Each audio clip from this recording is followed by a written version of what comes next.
Halo semuanya, nama saya Syakinah Hawa Puspita Jingga. Saya dari Fakultas Hukum, Prodi Hukum dengan NPM 24071011081 dari kelas Bela Negara G100.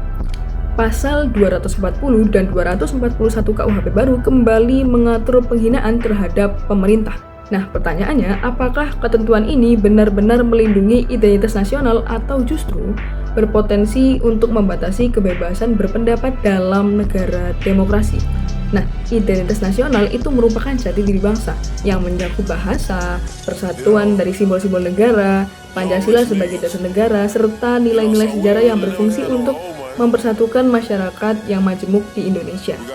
Di tengah arus globalisasi dan perkembangan teknologi informasi yang begitu cepat, identitas nasional semakin rentan tergerus oleh nilai-nilai asing, sehingga upaya menjaga dan melindunginya menjadi bagian penting dari bela negara.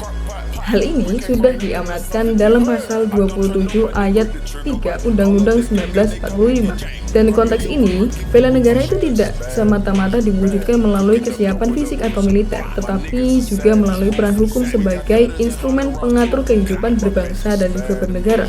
Bagi kalangan akademisi dan mahasiswa hukum, implementasi bela negara itu tercantum dalam sikap taat hukum, kemampuan menganalisis norma secara kritis, serta tanggung jawab moral untuk memastikan bahwa setiap ketentuan peraturan perundang-undangan termasuk pasal 240 dan 241 KUHP baru itu disusun dan diterapkan secara adil, proporsional, dan sejalan dengan prinsip negara hukum, serta nilai-nilai demokrasi.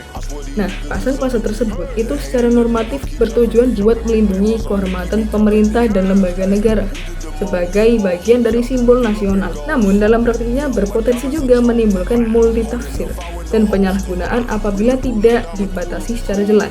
Nah, oleh karena itu, bela negara dalam perspektif hukum itu menuntut peran aktif insan hukum untuk mengawal keseimbangan antara perlindungan identitas nasional dan juga penghormatan terhadap hak konstitusional warga negara, khususnya itu kebebasan berpendapat.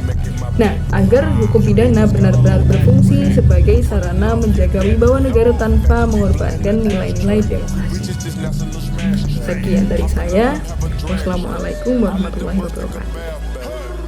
Raindrop, drop top, smoking, no cooking, the hot pot, fucking on your bitch, yeah, that, cooking up dope in the crock pot, we came from nothing to something, nigga, I don't trust nobody, grip the trigger, nobody, call up the gang and they come and get gang.